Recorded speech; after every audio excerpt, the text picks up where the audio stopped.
Hello दोस्तों। मेरे पति इस दुनिया में नहीं थे और मेरा एकमात्र सहारा मेरा बेटा था। गर्मी का मौसम था और मेरी आदत थी कि मैं रोज नहाने जाती थी। हमारे घर में केवल एक ही बाथरूम था जो कमरे में नहीं बल्कि घर के आंगन में था। जब भी मैं कमरे से निकलकर उस बाथरूम में नहाने के लिए जाती थी तो मुझे ऐसा लगता था कि कोई मुझे छिपकर देख रहा है। घर में मेरे बेटे के अलावा और कोई नहीं था और बाहर से भी कोई आ नहीं सकता था। पहले मैंने सोचा कि शायद मुझे वहम हो रहा है, लेकिन धीरे धीरे मुझे यकीन होने लगा कि कुछ ना कुछ गड़बड़ जरूर है। परंतु मेरे दिमाग में एक ही बात आती थी कि घर में तो सिर्फ मेरा जवान बेटा ही है और मैं उस पर शक नहीं कर सकती थी। लेकिन समय के साथ मैंने उसकी कुछ ऐसी हरकतें देखी जिससे मेरा शक बढ़ने लगा। एक दिन जब वह घर पर नहीं था तो मैंने उसका फोन उठाकर चेक किया। फोन में एक वीडियो थी जिसे देखकर मेरी आंखों के सामने अंधेरा छा गया। उस वीडियो में साफ साफ दिख रहा था कि जब मैं बाथरूम में नहाने जाती थी तो वह मेरा नाम गायत्री है और मेरे जीवन का सफर बहुत ही अनोखा रहा है। जब मेरी शादी हुई थी तब मैं सिर्फ 19 साल की थी। उस वक्त मैं जीवन की चुनौतियों के बारे में बहुत कम जानती थी, लेकिन जैसे जैसे समय बीता मैंने जीवन के हर उतार चढ़ाव का सामना किया और सीखा कि संघर्ष और प्रेम के साथ हर मुश्किल को पार किया जा सकता है। मेरी शादी एक बहुत ही अच्छे और जिम्मेदार व्यक्ति से हुई थी जो मुझसे उम्र में बड़े थे, लेकिन हमारे बीच का प्यार बहुत गहरा था। हमने मिलकर अपने छोटे से परिवार को खुशहाल बनाने की कोशिश की। 1 साल बाद हमारा बेटा हुआ और मैं मां बन गई। उस समय मैं केवल 20 साल की थी और मेरा बेटा मेरे लिए सबसे बड़ा उपहार था। हमारे बीच का अंतर केवल 16 साल का था, इसलिए हमारे रिश्ते में एक अनोखी मित्रता भी थी। मैं मां थी, लेकिन उसके लिए एक दोस्त भी थी। मैंने अपने बेटे को अपनी दुनिया माना और उसकी परवरिश में कोई कमी नहीं छोड़ी। जैसे जैसे मेरा बेटा बड़ा हुआ, मैंने और मेरे पति ने अपने परिवार के लिए और भी मेहनत की। लेकिन फिर एक दिन अचानक मेरे पति का निधन हो गया। यह मेरे जीवन का सबसे बड़ा धक्का था। मैंने कभी नहीं सोचा था कि इस तरह से मेरी दुनिया बदल जाएगी। अब मेरे सामने एक नई चुनौती थी, अपने बेटे के साथ इस नई जिंदगी को जीने की। वह अब बड़ा हो चुका था, लेकिन उसे जिम्मेदारी का कोई अनुभव नहीं था। उसने हमेशा अपने पिता के संरक्षण में जीवन बिताया था और कभी सोचा भी नहीं था कि एक दिन उसे खुद परिवार का भार उठाना पड़ेगा। मेरे पति के जाने के बाद घर की सारी जिम्मेदारी मेरे बेटे पर आ गई। मैंने उसे समझाया कि अब समय आ गया है जब उसे अपनी जिम्मेदारी निभानी होगी, लेकिन यह सब उसके लिए नया और कठिन था। हमारा घर बहुत बड़ा नहीं था, सिर्फ 2 ही कमरे थे, पर बाहर आंगन बहुत बड़ा था। यह घर उस जमाने का बना हुआ था जब घरों में शौचालय नहीं होते थे। बाद में मेरे पति ने घर के कोने में एक छोटा सा शौचालय बनवाया था। ये शुक्र है कि घर में शौचालय बन गया था, क्योंकि बाहर जाना बहुत असुविधाजनक लगता था। वैसे भी अब वह जमाना बीत चुका था। मेरी आदत थी कि मैं रोजाना नहाया करती थी, लेकिन जब से मेरे पति इस दुनिया से चले गए तब से नहाने के दौरान मुझे बाथरूम में कुछ अजीब महसूस होने लगा। जैसे ही मैं बाथरूम में जाती मुझे ऐसा लगता था कि कोई अंदर झांक रहा है। एक दिन मुझे ऐसा एहसास हुआ तो मैंने इधर उधर देखा, लेकिन वहां कोई नहीं था। मैंने सोचा शायद यह मेरा भ्रम होगा, लेकिन अगले दिन भी वही हुआ। अब मैं इस बात से बहुत परेशान हो गई थी, लेकिन यह ऐसी बात थी कि मैं अपने बेटे रोहन को भी नहीं बता सकती थी। रोहन मेरा जवान बेटा था, बेहद खूबसूरत, लेकिन उसने कभी मेहनत नहीं की थी। अब हालात ने उसे मेहनत करने पर मजबूर कर दिया था और इसी वजह से वह आजकल बहुत चिड़चिड़ा रहने लगा था। एक रात वह मेरे पास आकर बैठ गया और कहने लगा, मम्मी, मैं बहुत परेशान हूं। सब कुछ कैसे होगा? हम तो सिर्फ 2 लोग हैं, लेकिन फिर भी इतने सारे खर्चे हैं। मुझे तो अंदाजा भी नहीं था कि पिताजी इतना सब कुछ संभालते थे। मैं तो समझता था कि यह सब बहुत आसान है, अभी तो शुक्र है कि घर अपना है। मैंने उसे समझाते हुए कहा, बेटा, घर तो अपना है, लेकिन इसकी मरम्मत भी तो करनी पड़ती है। अगर समय पर ध्यान नहीं दिया तो यह भी खराब हो जाएगा। रोहन ने सर पकड़कर कहा, अब क्या करें? वैसे मेरे पास एक आइडिया है। आप मेरी शादी करा दो और लड़की वालों से कुछ पैसे मांग लो। उन पैसों से हम घर की मरम्मत भी कर लेंगे और कुछ काम धंधा भी शुरू कर लूंगा। जब मैंने उसके मुंह से यह बात सुनी तो मैं हैरान रह गई। मैंने उसे फटकार हुए कहा, मैंने तुझे कभी यह सब नहीं सिखाया। लड़की वालों से पैसे मांगना कोई अच्छी बात नहीं है।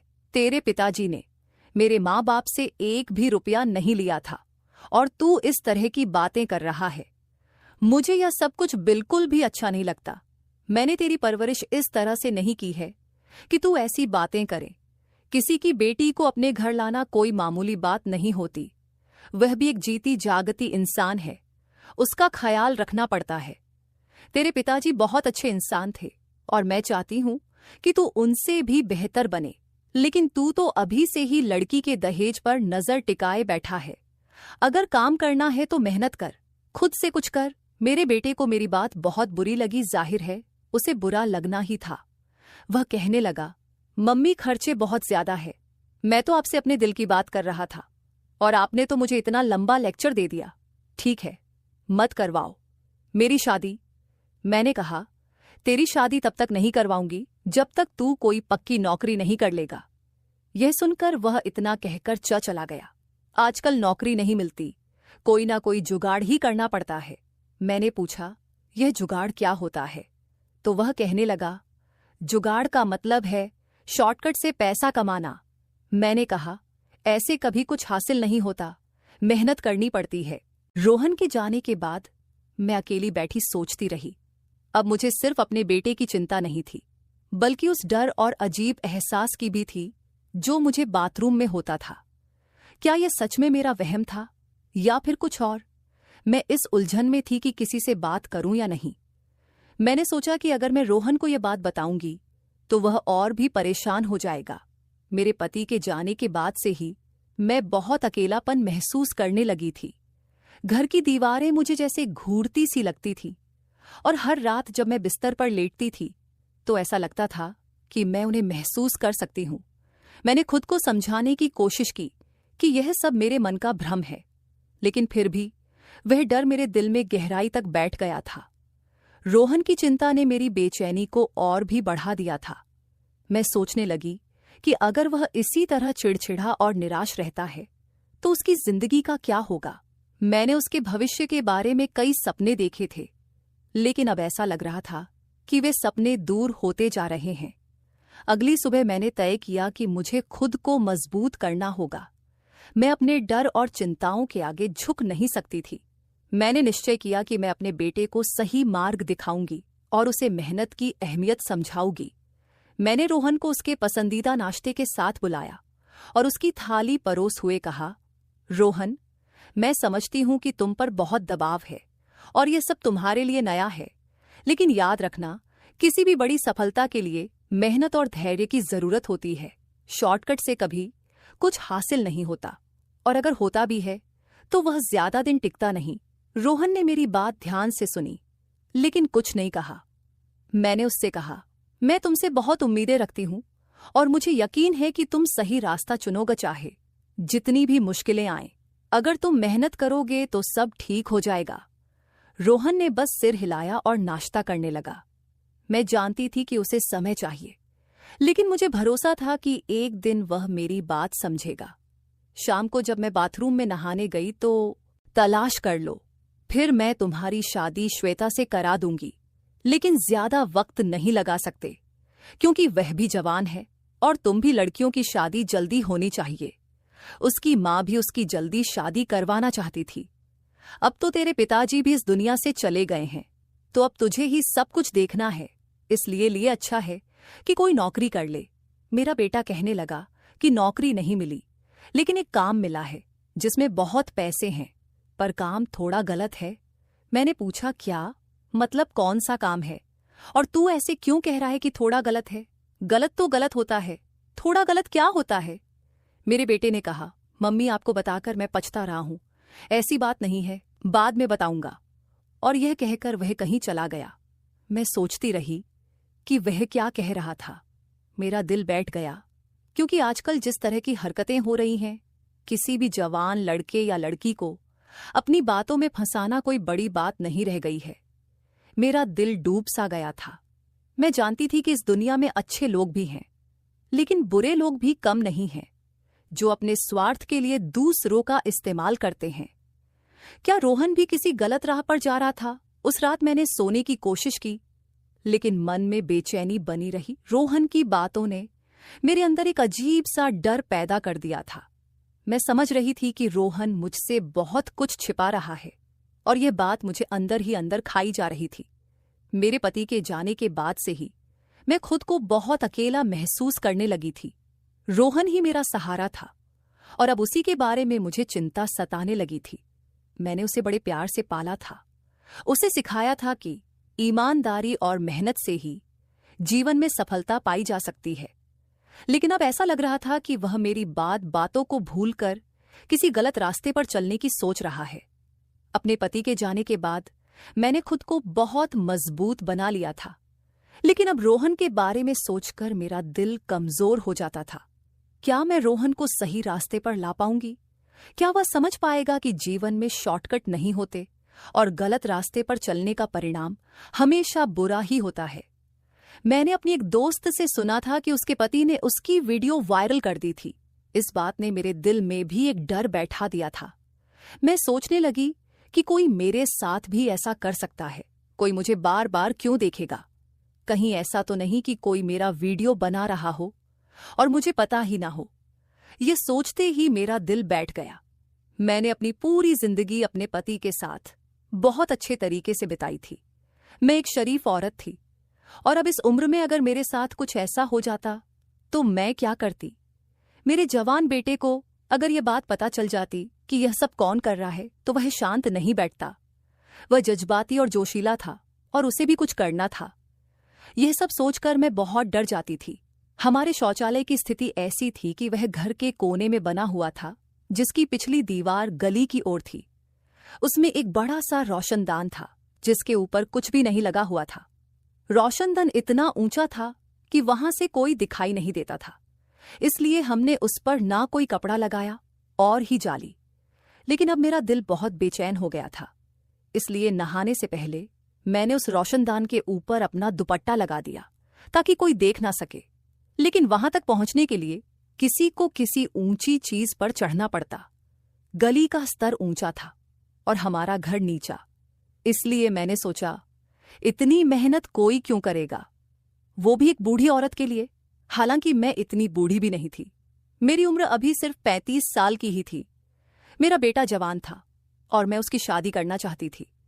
जब मैं नहाकर बाहर निकली तो ये देखकर हैरान रह गई कि कपड़ा अपनी जगह से हटा हुआ था। अब तो मुझे अजीब सा महसूस होने लगा। मुझे रोना आने लगा कि मेरे साथ यह सब क्या हो रहा है। मैंने तो कभी किसी के साथ बुरा नहीं किया था। अब मैं क्या करूं? अपने बेटे को बता दूं? मामला अब बहुत बढ़ चुका था। इसका मतलब था कि कोई ना कोई था जो मेरे साथ यह सब कर रहा था। लेकिन यह बात भी सोचने वाली थी कि किसी बाहरी आदमी को यह कैसे पता चला कि मैं किस समय नहाने जाती हूं। मैं रोजाना एक समय पर नहाने नहीं जाती थी। कभी सुबह नहा लेती थी, कभी दोपहर को, और कभी खाना बनाने के बाद। और गर्मी के मौसम में तो मैं दिन में 2 बार भी नहा लेती थी, क्योंकि मुझे बहुत ज्यादा गर्मी लगती थी और साफ सुथरा रहना मुझे अच्छा लगता था। मुझे ये बात समझ नहीं आ रही थी, लेकिन फिर मैंने तय किया कि बेटे को बता ही देती हूँ। मैंने उसे सीधे सीधे नहीं कहा कि मुझे पक्का यकीन है, पर मैंने उसे बताया कि जब मैं नहाने जाती हूँ तो मुझे ऐसा लगता है कि कोई मुझे देखता है। मुझे शक है कि यह रोशनदान की तरफ से होता है। मुझे लगा था कि यह सुनकर मेरा बेटा पागल हो जाएगा और कहेगा, कौन है वह, मैं पता करता हूं, उसे नहीं छोड़ूंगा। लेकिन उसके जवाब ने मुझे चौंका दिया। उसने बस इतना कहा, कोई बात नहीं, आपको ऐसा ही लगा होगा। इस बात को छोड़िए, परेशान होने की जरूरत नहीं है। कौन है जो ऐसी हरकत कर सकता है? आप इन सारी बातों को भूल जाइए। उसने इस बात को इतना हल्के में ले लिया कि मैं हैरान रह गई। मुझे उससे ऐसी प्रतिक्रिया की बिल्कुल उम्मीद नहीं थी। वह तो बड़ा गुस्से वाला था, और अपनी मां के मामले में उसे तो और भी गुस्सा आना चाहिए था। घर की औरतें तो अपनी इज्जत होती हैं, लेकिन वह बिल्कुल भी परेशान नहीं हुआ। मुझे लगा कि उसे परेशान होना चाहिए था। फिर उसने क्यों नहीं किया? मैं उसकी मां थी और यह बड़ा मामला था, लेकिन वह मजे से बैठा रहा। मैंने भी दोबारा बात नहीं की और सोचा कि खुद ही पता करती हूं कि यह सब कौन कर रहा है। मेरे लिए यह आसान नहीं था, लेकिन मैं कोशिश तो कर ही सकती थी। अगले दिन मैंने अपनी योजना के अनुसार काम किया। मैं उस रोशनदान के पास खड़ी रही और ध्यान से देखने लगी कि कोई वहां से झांकता है या नहीं। कुछ देर बाद मैंने देखा कि गली के उस पार कुछ हलचल हो रही है। मेरा दिल जोर से धड़कने लगा। मैंने धीरे धीरे उस ओर देखा और मेरी आंखें फटी रह गई। गली में एक आदमी खड़ा था जिसने अपने चेहरे को छुपाने की कोशिश की हुई थी। वह धीरे धीरे ऊपर की ओर देख रहा था, जैसे कि रोशनदान से अंदर झांकने की कोशिश कर रहा हो। मेरा दिल जोर से धड़कने लगा और मैंने जल्दी से खुद को छुपा लिया। अब मुझे यकीन हो गया था कि मेरे शक सही थे। कोई ना कोई था जो मेरी हरकतों पर नजर रख रहा था। अगले दिन मैंने अपनी दोस्त से कहा कि मुझे एक कैमरे वाला फोन चाहिए। मैं रिकॉर्डिंग करना चाहती हूँ। उसके पास फोन था पर मेरे पास नहीं।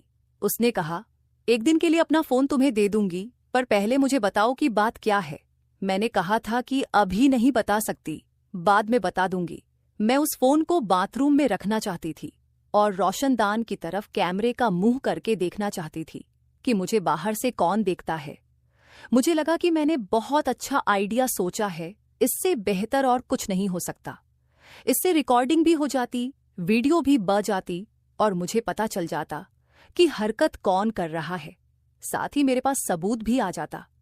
मैंने अपनी दोस्त से फोन लिया और उसे ऐसी जगह पर रखा, रोशनदान की तरफ कैमरा कर दिया और रिकॉर्डिंग शुरू कर दी। लेकिन जब रिकॉर्डिंग देखी तो हैरान रह गई, क्योंकि रिकॉर्डिंग ठीक से नहीं हो पाई थी। शायद उसके फोन का कैमरा खराब था। इसके बाद उसने अपना फोन मांग लिया और कहा कि उसे फोन की जरूरत है। वह लोगों की बेटियों के रिश्ते करवाने का काम करती थी, इसलिए मैं बार बार उससे फोन नहीं मांग सकती थी। हमारे पास इतने पैसे भी नहीं थे कि उस जगह को बंद करवा दे या फिर बाथरूम कहीं और बनवा दें। घर के हालात पहले से ही खराब थे। जब मेरे पति का निधन हुआ तो पता चला कि उन पर बहुत सारा कर्ज था।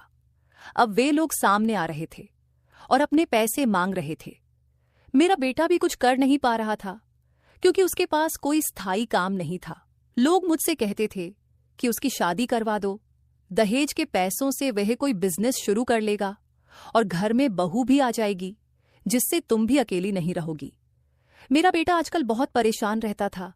एक दिन उसने किसी से फोन पर बात करते हुए कहा, आजकल लोग ऐसी वीडियो से बड़े पैसे कमा रहे हैं, लेकिन ऐसी वीडियो बनाना इतना आसान नहीं है। एक वीडियो की ही तो बात है और अगली वीडियो आते ही लोग पिछली को भूल जाते हैं। मैं उसकी बात सुनकर हैरान रह गई। ये कोई फिल्म या ड्रामा नहीं था, सीधे सीधे बातें हो रही थी।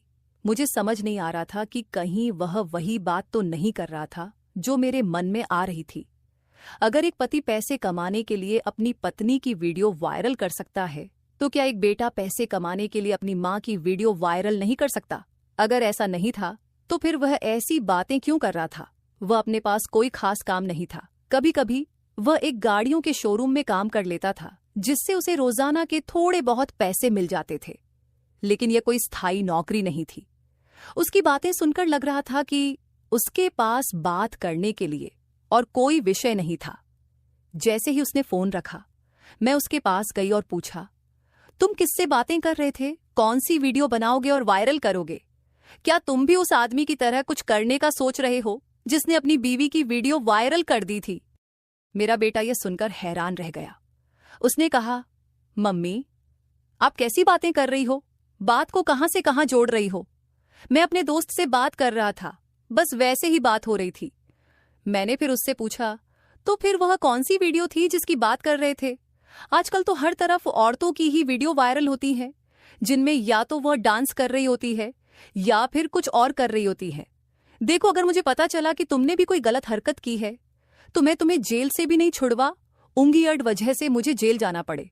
फिर मैंने उसे याद दिलाया, मैंने तुम्हें बताया था कि जब मैं नहाने जाती हूं तो मुझे ऐसा लगता है कि कोई बाहर खड़ा होकर देख रहा है। तुमने इस बारे में क्या किया? पहले तो वह घबरा गया, फिर कहने लगा, मैंने भी आपको कहा था कि आपको वहम हो रहा है, ऐसा कुछ नहीं है। अब मुझे भी गुस्सा आ गया। मैंने उससे कहा, और अगर ऐसा हुआ तो तुम क्या कर लोगे? क्या उखाड़ लोगे? उस आदमी का तुम्हें शर्म नहीं आती कि एक बार जाकर जांच कर लेते कि ऐसा है या नहीं? किसी से थोड़े पैसे उधार लेकर इस बाथरूम के रोशनदान को बंद करवाने की कोशिश करो। ये रोशनदान इतना बड़ा है कि यहाँ से कोई आदमी छलांग भी लगा सकता है। जब तुम्हारे बाबा ने शौचालय बनवाया था तब जमाना ऐसा नहीं था। मुझे लगा था कि यह सब सुनकर तुम गुस्से से लाल पीला हो जाओगे और कुछ करोगे, लेकिन तुम तो हाथ पर हाथ धरे बैठे हो। मेरे बेटे ने एक अजीब सी बात कह दी। उसने कहा, अगर आपको ऐसा लगता है कि बाथरूम में जाते हुए कोई आपको देखता है तो फिर आप बाथरूम में मत जाया करो। ऐसी उल्टी बात तो वही व्यक्ति कर सकता है जिसका दिमाग उलझा हुआ हो। और मेरे बेटे का दिमाग सच में बहुत उलझा हुआ लग रहा था। आखिर ऐसा कैसे हो सकता है कि मैं बाथरूम में ना जाऊं? गर्मी का मौसम था, क्या मैं नहाती भी नहीं? मुझे तो नहाने का शौक था और साफ सुथरा रहने की आदत भी थी। मैं इस बारे में बहुत सोचती रही और अब मुझे समझ आ गया था कि मुझे क्या करना है। मुझे अपने बेटे पर नजर रखनी थी, क्योंकि इस घर में और कोई नहीं था और बाहर से भी कोई अजनबी हमारे घर में नहीं आता। मैं हैरान थी कि मेरे बेटे को अचानक से क्या हो गया था। पहले वह छोटी छोटी बातों पर इतना गुस्सा करता था, लड़ने मरने को तैयार हो जाता था, लेकिन अब वह बिल्कुल सामान्य हो गया था। उधर श्वेता की माँ बार बार कहती थी कि उसकी बेटी मेरे बेटे को पसंद करती है। वह चाहती थी कि मैं उसे कहूं कि कोई अच्छी नौकरी कर ले ताकि दोनों की सगाई कर दी जाए। लेकिन मैं सोचती थी कि मेरे बेटे को आजकल कुछ समझ ही नहीं आ रहा है कि वह किस दिशा में जा रहा है। लेकिन श्वेता भी पागल थी, जो रोहन से प्यार कर बैठी थी। मुझे लगता था कि अगर वह वाकई उससे प्यार करती थी तो उसे किसी और से शादी नहीं करनी चाहिए थी, चाहे उसे कुछ साल तक इंतजार ही क्यों ना करना पड़ता। श्वेता मेरे दोस्त की इकलौती बेटी थी और अपने घर में सबसे ज्यादा लाडली भी। वह मुझे भी बहुत सुंदर लगती थी। एक मुसीबत मेरे सर पर जरूर थी कि मुझे अपने बेटे पर नजर रखनी थी, लेकिन नजर तब रखती जब वह घर पर होता। आजकल वह ज्यादातर समय घर से बाहर ही रहता था। हालांकि जब तक मैं खाना वगैरह बना रही होती थी तब तक वह घर में ही होता था।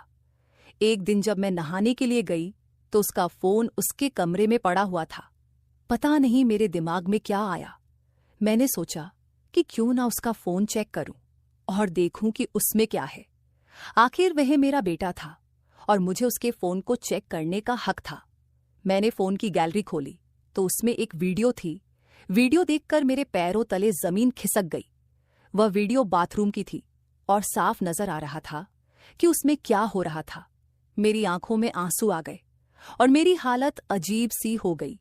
मैंने बार बार देखा कि कहीं और भी वीडियो तो नहीं है, लेकिन वहां सिर्फ एक ही वीडियो थी। मैं उस वीडियो को देख ही रही थी कि अचानक किसी ने मेरे कंधे पर हाथ रखा। मैं चौंक गई और पीछे मुड़कर देखा तो मेरा बेटा खड़ा था। उसने देख लिया था कि उसका फोन मेरे हाथ में है और मैं वह वीडियो देख चुकी हूं। यह सुनकर मेरे बेटे का चेहरा गंभीर हो गया। उसकी आंखों में डर की छाया थी। मेरी आंखों में भी एक सवाल उमड़ रहा था, जिसे मैं आखिरकार पूछ ही बैठी। जवाब सुनते ही मैं दंग रह गई। मैंने अपने बेटे की ओर देखा। मेरी आंखों में आंसू छलक पड़े। मैंने उससे कहा, तूने यह सब कब किया, कैसे किया और क्यों किया, बता मुझे। अब उसके भी आंखों में आंसू थे और गुस्से से उसके हाथ कांपने लगे। उसने गहरी सांस लेते हुए कहा, उसी दिन किया था जिस दिन आपने मुझे बताया कि कोई आपको छुपकर देखता है। आपको क्या लगता है? मैं हाथ पर हाथ धरे बैठा रहा। जब आपने कहा था कि कोई आपको देख रहा है तो मुझे बहुत गुस्सा आया था, लेकिन मैं जानता था कि मेरा गुस्सा करना आपको परेशान कर देगा और आप डर जाएंगे। इसलिए मैंने फैसला किया कि मैं आपको कुछ नहीं बताऊंगा, लेकिन जो भी यह सब कर रहा है उसे पकड़कर ही रहूंगा।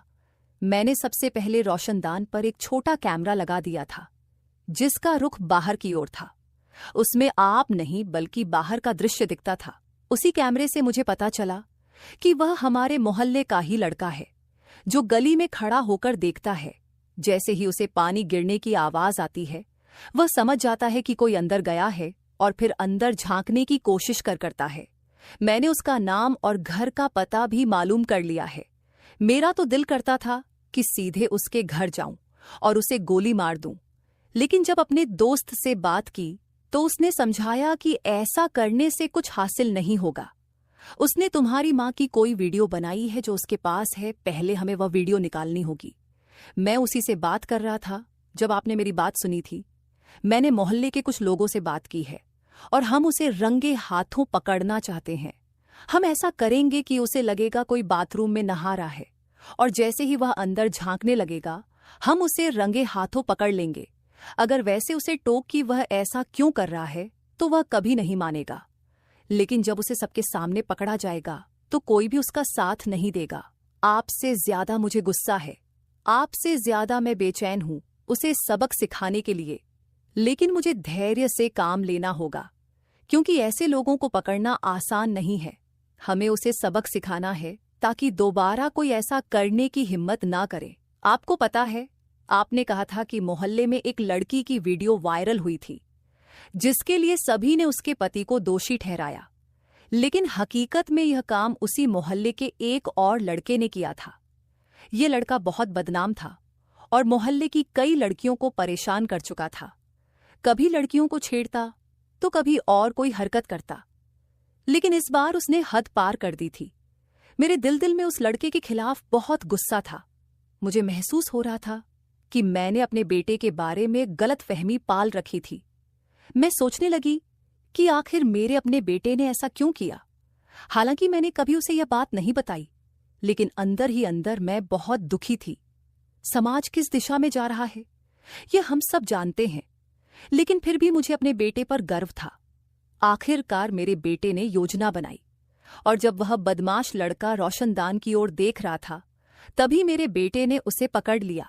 मोहल्ले के लोगों ने उसे देख लिया था, फिर सबने मिलकर उसकी पिटाई की और पुलिस के हवाले कर दिया। उसका मोबाइल वगैरह सब छीन लिया गया था, लेकिन बाद में पता चला कि उसमें कोई वीडियो नहीं थी। हालांकि उसने और भी कई लड़कियों की वीडियो बनाई थी। पुलिस ने कहा कि उसके खिलाफ कई केस बन सकते हैं, एफआईआर दर्ज करवाइए, हम इसे छोड़ेंगे नहीं। इस घटना के बाद मैंने घर का रोशनदान भी बंद करवा दिया। बेटे की नौकरी भी लग गई और हमने उसकी शादी श्वेता के साथ करने का फैसला किया। दोनों की सगाई हो चुकी थी और अब शादी होने वाली थी, लेकिन अभी भी जब मैं उस वक्त की बातों को याद करती हूं तो गुस्सा आ जाता है। ये सब मेरी एक दोस्त की वजह से हुआ था जो मोहल्ले में लोगों को कहानियां सुनाती थी। अब उसकी बेटी ही मेरे घर की बहू बनने वाली है, लेकिन उसकी बेटी उसकी तरह नहीं है। वैसे मेरी दोस्त बुरी नहीं थी, पर उसकी हरक मुझे ठीक नहीं लगी। मेरा बेटा ऐसा कुछ कर ही नहीं सकता था, लेकिन उसने मेरे दिमाग में इतनी नकारात्मक बातें भर दी कि मैं अपने बेटे के बारे में ही गलत सोचने लगी। मैं कैसे भूल गई कि मैंने ही उसे पाला पोसा है और उसे अच्छे संस्कार दिए हैं। अब जब श्वेता और रोहन की शादी का दिन करीब आ रहा था तो घर में खुशी का माहौल था और सभी लोग तैयारियों में जुटे हुए थे। इसी बीच मैंने अपने बेटे के साथ खुलकर बातचीत की और उसे अपने दिल की सारी बातें बताईं। उसने मुझसे वादा किया कि वह कभी भी किसी का गलत फायदा नहीं उठाएगा और अपनी जिम्मेदारियों को पूरी तरह से निभाएगा। ये पूरी घटना मेरे दिल में हमेशा के लिए अंकित हो गई है, क्योंकि इसने मुझे सिखाया कि जीवन में कई बार हमें अपनी धारणाओं और शंकाओं पर काबू पाना पड़ता है। रिश्तों में सबसे महत्वपूर्ण चीज भरोसा होता है। जब हम अपने करीबियों पर शक करते हैं तो हम सिर्फ उन पर ही नहीं बल्कि खुद पर भी सवाल खड़े कर रहे होते हैं। मैंने अपने बेटे को गलत समझा, लेकिन उसने अपने कार्यों से मुझे गलत साबित कर दिया। अब मैं संतुष्ट हूं कि मैंने रोहन को सही संस्कार दिए थे और उसने मेरे विश्वास को कायम रखा। श्वेता और रोहन की शादी के बाद मैं इस नतीजे पर पहुंची कि हर मां बेटे के रिश्ते में उतार चढ़ावा आते हैं, लेकिन असली परीक्षा तब होती है जब हम उन कठिनाइयों में भी एक दूसरे का साथ नहीं छोड़ते। इस घटना ने मुझे यह भी याद दिलाया कि समाज में चाहे कुछ भी हो रहा हो, हमें अपने परिवार के प्रति सच्चा और भरोसेमंद रहना चाहिए, क्योंकि अंततः यही रिश्ते हमें सहारा देते हैं और हमें उन मुश्किलों से पार पाने की ताकत प्रदान करते हैं। अगर आपकी जिंदगी में भी कभी ऐसा कुछ हुआ हो तो हमें कमेंट में जरूर बताएं। अगर आपको ये कहानी पसंद आई हो तो बारिश हो रही थी शेयर करें। जब मैं अपने घर के आंगन में खड़ी थी, उस दिन मैंने एक सफेद नाइटी पहनी थी। बारिश की बूंदें मेरे बालों पर झिलमिला रही थी और मुझे वह महसूस हो रहा था कि मैं अपनी खूबसूरती का सबसे साफ रूप दिखा रही थी। अचानक दरवाजे की बेल बजी और जब मैंने दरवाजा खोला तो वहां मेरे दामाद जी खड़े थे। उन्होंने मुझे मुस्कुराते हुए देखा और कहा, आप बहुत ही खूबसूरत लग रही हो, आज तो कयामत लग रही हो। मैं तो श्रम से पानी पानी हो गई थी। उस दिन मेरे पति और मेरे बीच अनबन चल रही थी। मैं उनसे खुश रहना चाहती थी, लेकिन मेरे पति मुझे वह संतुष्टि नहीं दे पा रहे थे। एक दिन मैंने उनके लिए उनका कमरा सजाया था और रात को जब पति के बजाय वहां मेरे दामाद जी आए, उन्होंने मुझसे कहा, मुझे उम्र के हिसाब से 2 चीजें पता है और वह है आपकी खूबसूरती और आपका दिल। उन्होंने मुझे अपने पास खींच लिया और कमरे में सजाए गए फूलों के मुरझाने तक उन्होंने मुझे आज जब मैंने घर का दरवाजा खोला तो मेरे पति की बजाय मेरे दामाद जी खड़े थे। मैं शॉर्ट नाइटी ड्रेस में थी और मुझे उम्मीद थी कि दरवाजे पर पति होंगे, लेकिन उनके बजाय दामाद जी थे। मुझे बहुत शर्म आई क्योंकि मैंने यह सोचकर अपनी बेहतरीन तस्वीर बनाई थी कि पति मुझे देखेंगे, लेकिन दामाद ने वहां पहुंचकर मेरे पति के लिए बनाई गई खाने की थाली उठा ली थी। उन्होंने मुझे अलग नजरों से देखा। मैं जल्दी से अपने कमरे में भागी, लेकिन उन्होंने मेरा हाथ पकड़ लिया। उन्होंने कहा, सासू माँ, कहाँ जा रही हो? वह मुझे पानी दोगी? क्या मुझे शर्म आ रही थी और इसलिए मैं जल्दी से कमरे में चली गई थी।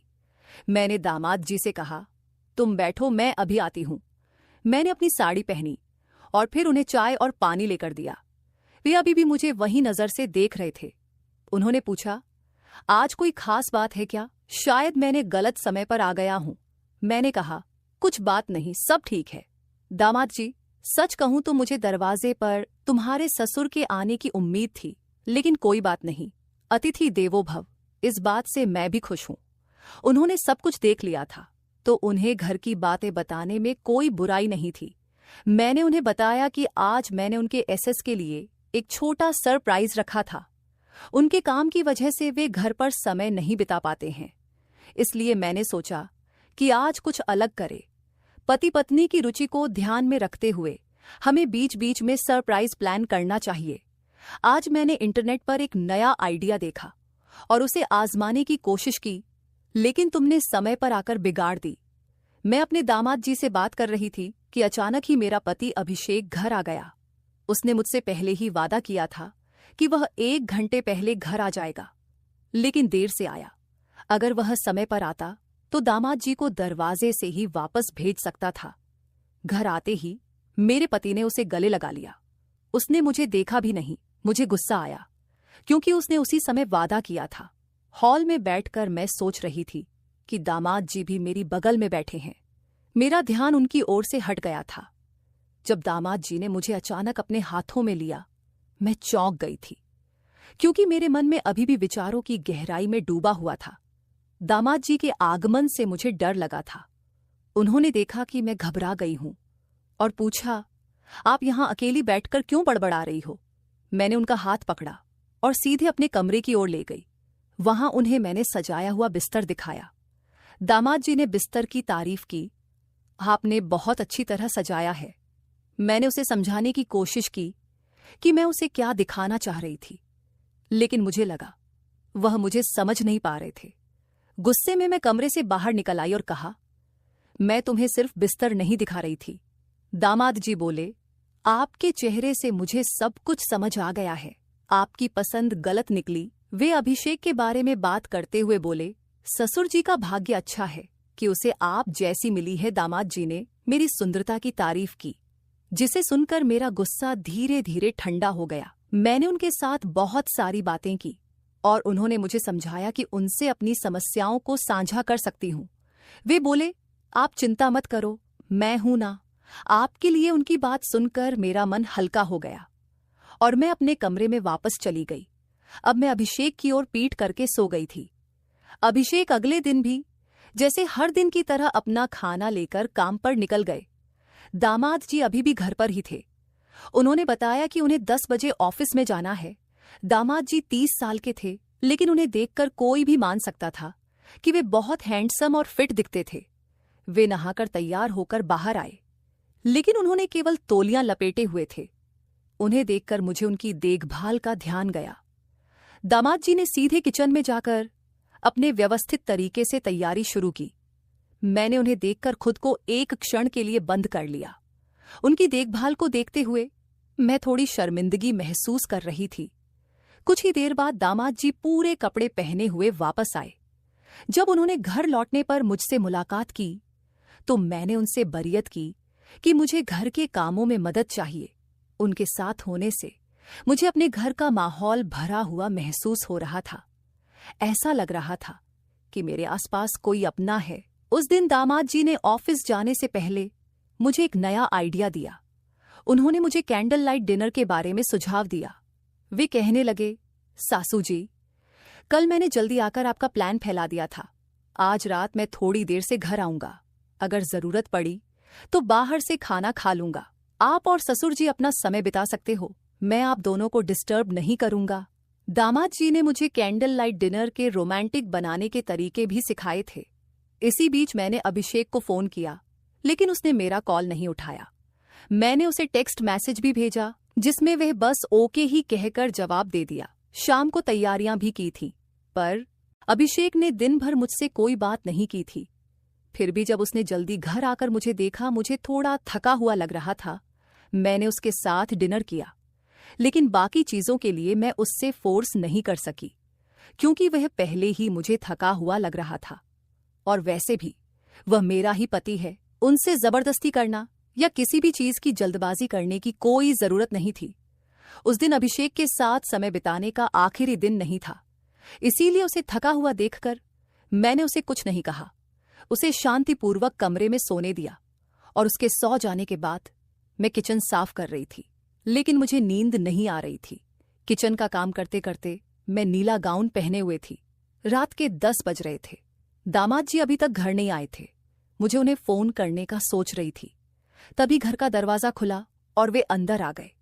मैंने उन्हें खाने के लिए पूछा, लेकिन उन्होंने कहा कि उन्होंने खाना खाकर आए हैं। थोड़ी देर बाद उन्होंने अपने कमरे में चले गए।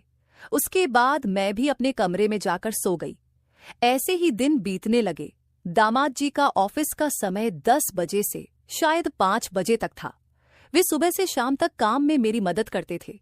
जैसे वे मेरी मदद करते थे, वैसे ही मदद मेरे पति ने कभी नहीं की थी।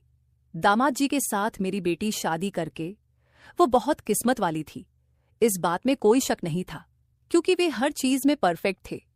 एक दिन रात को मैं हमारे कमरे में अभिषेक के कपड़े देख रही थी। उसके कुछ शर्ट धोने के लिए निकाल रही थी। तभी मुझे उसकी पैंट की जेब से एक मुंबई का टिकट मिला। मैंने उससे पूछा, ये तुम्हारा कौन सा महत्वपूर्ण टिकट है? उसने कहा, हाँ, कुछ दिनों के लिए मुझे मुंबई जाना है। ऑफिस से मुझे यह टिकट मिला है। ऑफिस में पार्टी का आयोजन है और मैं मुंबई जा रहा हूँ। पार्टी की बात सुनकर मुझे लगा कि अभिषेक मुझे भी साथ लेकर जाएंगे। मैंने उसे कहा, अच्छा, पार्टी है तो हमें कब निकलना है? उसने जवाब दिया, हमें ये। तुम क्या कह रही हो? मैंने कहा, अभिषेक, पार्टी के लिए तुम मुझे भी साथ ले चलो ना। अभिषेक ने कहा, पार्टी ऑफिस के कर्मचारियों के लिए है, वह परिवार का कोई काम नहीं है, इसलिए मैं तुम्हें नहीं ले जा सकता। सपने देखना बंद करो। मैं ऑफिस के दोस्तों के साथ पार्टी में जाने का निर्णय लिया। इस बारे में बताते हुए अभिषेक ने एक पल में मेरी खुशियों को कम कर दिया था। अगले दिन वह मुंबई जा रहा था और 4 दिनों तक वहां रहेगा। उसने कहा कि पार्टी 3 दिन की है, लेकिन 4 दिनों तक उसके मुंबई के ऑफिस में काम है। जब वह गया तब मैं अपने दामाद जी के साथ घर पर अकेली थी। उसी समय दामाद जी के ऑफिस में भी पार्टी थी। उन्होंने मुझे अपने साथ अपने ऑफिस की पार्टी में ले जाया। एक और मेरे पति थे, जो मुझे कहीं भी ले जाने के लिए तैयार नहीं थे। दूसरी ओर दामाद जी थे, जो मेरी हर इच्छा को पूरा कर रहे थे और मुझे उनकी पार्टी में बहुत अच्छा महमूस करवा रहे थे। उस पार्टी में वह मुझे अपने साथ इस तरह से घुमा रहे थे जैसे कि मैं उनकी प्रेमिका हूं। पार्टी के शुरू होने से पहले वहां एक अवार्ड फंक्शन भी था, जिसमें दामाद जी को बेस्ट परफॉर्मेंस का अवार्ड मिला था और उन्होंने अवार्ड स्वीकारते हुए भी मुझे अपने साथ स्टेज पर ले गए थे। उस रात पार्टी से घर लौटते समय मैंने उसे पूछा, दामाद जी, तुमने मुझे पार्टी में क्यों लिया था? उसने मुझसे कहा, सासू जी, आप बहुत सोचती हो। पार्टी सिर्फ कर्मचारियों के लिए नहीं होती, हमें अपने परिवार को भी साथ लेना चाहिए। मुझे उसका जवाब समझ में आया। जब मैं अपने कमरे में कपड़े बदल रही थी, मेरे ड्रेस का हुक खुल नहीं रहा था। अभी से भी घर पर नहीं था और मैं किससे मदद मांगूं। ये सोच रही थी कि तभी दामाद जी मेरे कमरे में आकर मेरी मदद करने आए। वह मेरे ड्रेस का हुक खोल दिया और कमरे से चले गए। थोड़ी देर बाद मैं बाहर आई और उससे पूछा, दामाद जी क्या प्रॉब्लम हुई? उसने मुझे हंसते हुए कहा, एक तो गर्मी बहुत बढ़ गई है सासू जी, और इसी बीच मेरे कमरे का एसी बंद हो गया। अब रात भर मैं एसी के बिना कैसे सोऊंगा? घर में सिर्फ 2 ही एसी थे, एक मेरे कमरे में और एक गेस्ट रूम में। दामाद जी गेस्ट रूम में सोते थे। जब उन्हें पता चला कि मेरे कमरे का एसी खराब हो गया है तो मुझे उन्हें अपने कमरे में सोने के लिए ना पड़ा। उस रात दामाद जी मेरे कमरे में मेरे बिस्तर पर सोए थे और अभिषेक की जगह उन्होंने ले ली थी। मुझे रात भर नींद नहीं आई और मैं बहुत असहज महसूस कर रही थी। अगले दिन दामाद जी की छुट्टी थी और घर का राशन भी खत्म हो गया था। मुझे राशन खरीदने बाहर जाना था, लेकिन अभिषेक ने पैसे देकर नहीं गया था।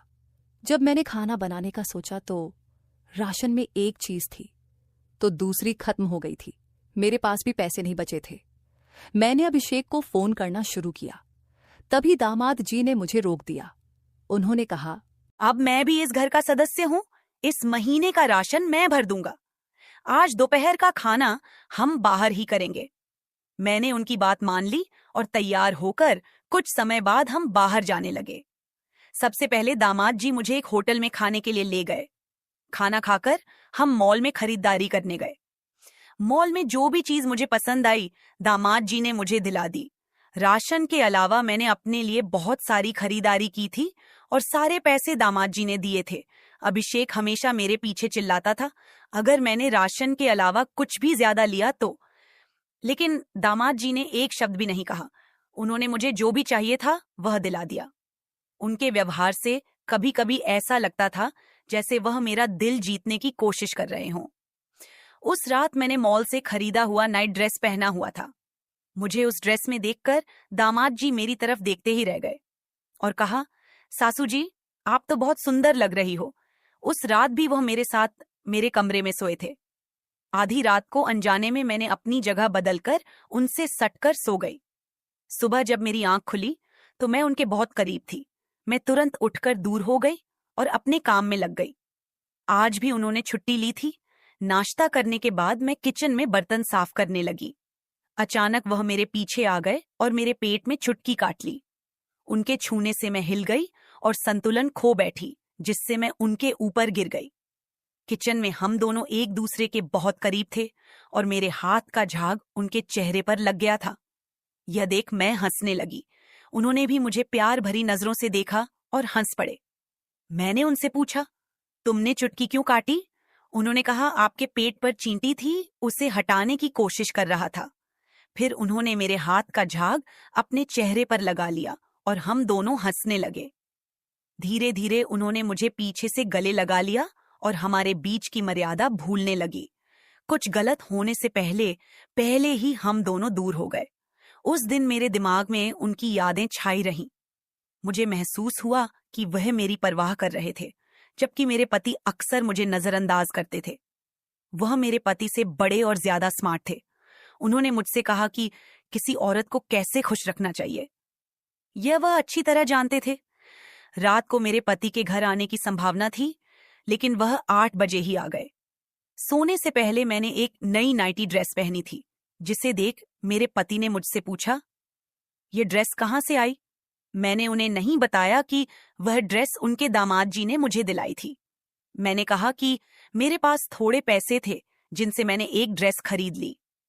अभिषेक मुझे शक भरी नजरों से देखने लगा, लेकिन अब मुझे उसकी नजरों की जरा भी परवाह नहीं थी। जिस व्यक्ति को अपनी पत्नी की परवाह नहीं है, उसके बारे में मैं क्यों सोचूं? मेरी परवाह तो दामाद जी को थी, जो मेरी भावनाओं का सम्मान करते थे। मुझे यह समझ में आ गया था कि वही मुझे फूल की तरह संभाल सकते हैं। अब इस फूल की खुशबू उसकी देखभाल करने वाले के पास ही महक नहीं चाहिए। यह मैंने समझ लिया था। उस दिन मैं अभिषेक से थोड़ी दूर थी। अगले दिन अभिषेक और दामाद जी अपने अपने समय पर ऑफिस के लिए निकल गए। आज भी किचन में काम करते समय मेरे दिमाग में दामाद जी का ख्याल आ रहा था। मुझे लग रहा था कि दामाद जी के पास जाकर मैं अभिषेक को धोखा दे रही हूं। इस ख्याल के साथ ही मैंने दोनों की परीक्षा लेने का फैसला किया। मैंने दामाद जी और अभिषेक को संदेश भेजा कि मेरी तबीयत बहुत खराब हो गई है। घर का दरवाजा खुला छोड़कर मैं अपने कमरे में चली गई। संदेश भेजने के 10 या 15 मिनट बाद दामाद जी घर आ गए। घर में आते ही वह मेरे कमरे में आए और मेरी हालत चेक करने लगे। उनके चेहरे पर मेरे लिए चिंता साफ दिखाई दे रही थी। वह मुझे चेक कर रहे थे। तभी मैं हंस पड़ी। मेरा हंसना दे दामाद जी बोले, यह मजाक का समय नहीं है। आपकी तबीयत खराब है। ये संदेश पढ़कर मैं कितना घबरा गया था।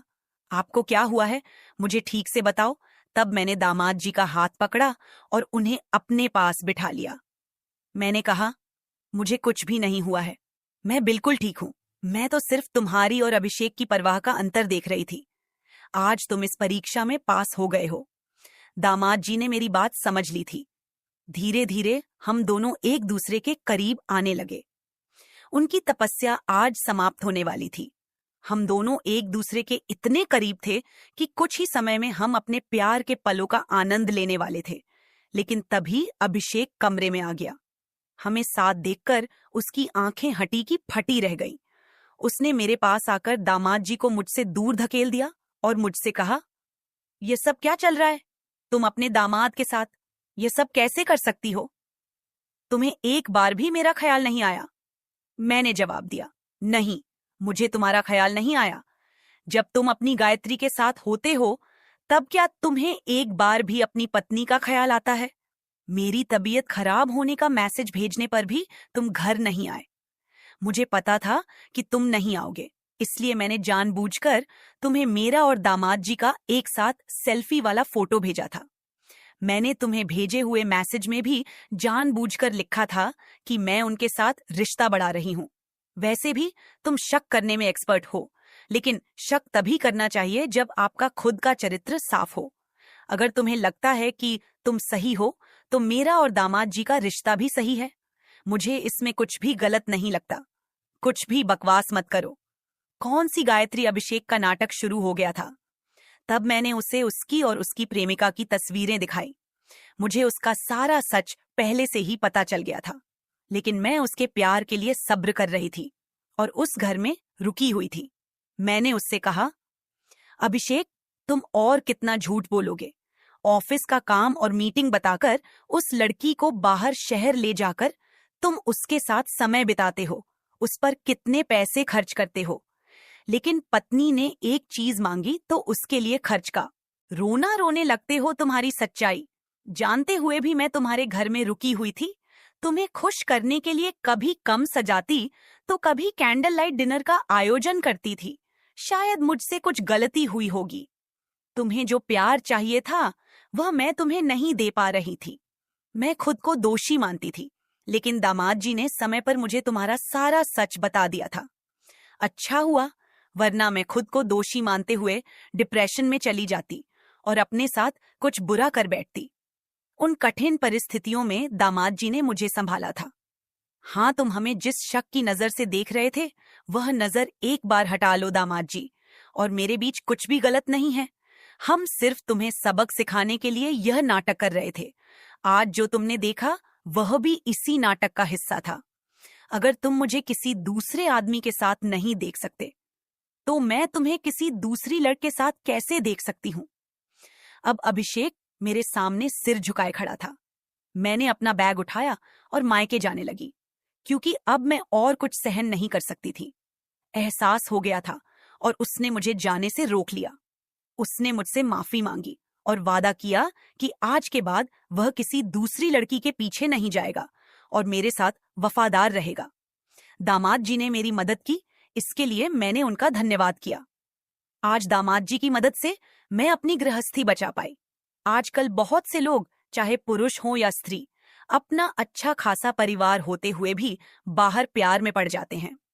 यह एक ट्रेंड नहीं है कि बाहरी व्यक्ति आपको आपके परिवार के सदस्यों की तरह संभाल सकता है। वह केवल अपनी जरूरतें पूरी करेगा। एक्स्ट्रा मैरिटल अफेयर के बढ़ते मामलों की वजह से तलाक के केस भी बढ़ते जा रहे ऐसे समय में किसी भी स्त्री का तुरंत मायके जाना अपने पति को आजादी देने जैसा होता है। इसीलिए परिस्थिति से भागने के बजाय उसका सामना करना चाहिए, चाहे पति कितना भी गलत रास्ते पर क्यों ना चल पड़े।